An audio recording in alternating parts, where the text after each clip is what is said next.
Hi guys, Glen here, Metro Hobbies at Box Hill here today. Just a quick video on the of my builds, how I'm going with them so far. Well, today I've only got just two kits, which are both the Tamiya 1/35th scale armor kits, the Marder 1 and the 38T, both excellent kits. At the moment, the Marder 1, which is this one over here, is about 80, or should I say about 90% complete, and the 38T is about 85% complete, so it's getting there. Okay, so what I've done is I've added some AK Interactive Diorama series weathering effects, which is basically just their mud series underneath, along with some pigments and some grass from Knock around here and there to give a bit more effect of it rolling through high tall grass around Normandy. This one is been a great kit. Loved it. It's been really enjoyable. It's practically just a little bit more to go inside now. Just some little minor detailing here and there. Figure wise, the kit does come with two figures. Sorry, but I'm not sure if I'm going to add them to it or not. I'm still debating if I should. But it's kind of yes or no. It's kind of on the cards. Maybe later on I might just do that. As for the 38T, which has been another great kit, one of my favorite kits ever, and also one of my favorite tanks, it's been a really good kit. So this one's about 85% complete. I didn't do as much weathering on this one as I did with that one, simply because this is the early part of the war, so there was no real need for it. But still, I used pigments. I used ammo pigments. I used AK pigments on the tracks and so forth, which I am going to, and I promise I'm going to do a demo on how that was achieved and so forth in a later video. I've also used, again, one of my favorite, I wouldn't say tools, but one of my favorite products, which is Tamiya's epoxy putty. Brilliant stuff. It's a two-part epoxy putty, which after you knead together, you can roll it out with a pin, like a rolling pin, and make it flat, so on and so forth. And you can make flags, you can make tarps, you can make parts out of it. It's amazing stuff.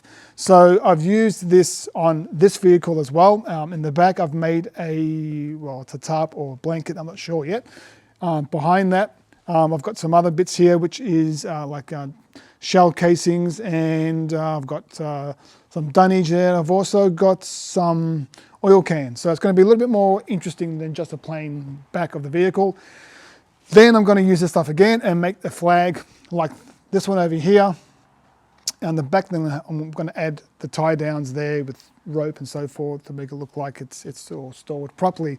Really enjoyed doing the effects here on the back along here, which is the muffler there, all rusted up, looking really good. That's been a bit of fun. So like I said, this kit's about 85% complete. Once that is done, then yes, this one will get a figure. It does come with one, it's actually quite a nice figure.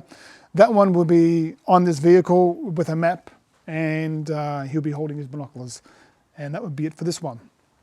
So at the moment, these two kits are the most are ahead of the other ones. Coming up soon, I'm hoping to have the Tamiya Classic Spitfire Mark 5B up next week.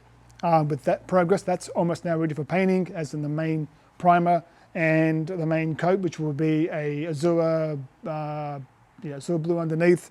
It'll also have a dark earth and a midstone color scheme, which will look really nice. Also coming along, I've decided to add a couple more kits to this ever moving manufacturing plant of mine. So I'm going to add a Tamiya Zero this year, once again, being the anniversary of Pearl Harbor, 1941 to 2001, 80 years. I actually started building this kit quite a few months back now, but obviously I'm going to go back into it now and keep going on with this kit. So this is a great kit. Let me tell you, it's beautiful. It's probably the best Zero on the market in 48 scale. It's beautiful. So this one will be coming along again. Hopefully I'll start doing more work on this week sometime, but because of work and other commitments, can't do models every day, but yes, it is coming along. Also, I'm going to add this kit as well, which is the Trumpeter one 32nd scale P-40F Warhawk. Now I know there's been a lot of talk about this kit being wrong or inaccurate. It is. It has a wrong cockpit. It has apparently the actual decals are wrong for this kit. It has other little bit of smaller issues here and there, but it's still a good subject. And I want to do this kit with the Aussie markings, which are great. I've always wanted to do one of these kits with Aussie markings.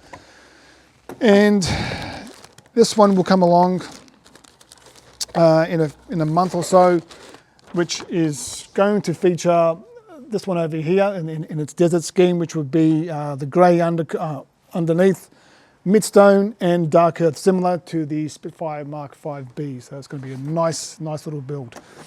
Okay, so at the moment, this is what I've got, and I'm hoping, like I said, next week to have some updates with my other builds. Even the 1/32nd scale ICM Cadet should have a bit more of I should be adding some more work to that this week sometime. So guys, this is it for now. Until next video, stay safe. Don't forget to like and subscribe down below. I'll see you soon. Cheers. Bye-bye.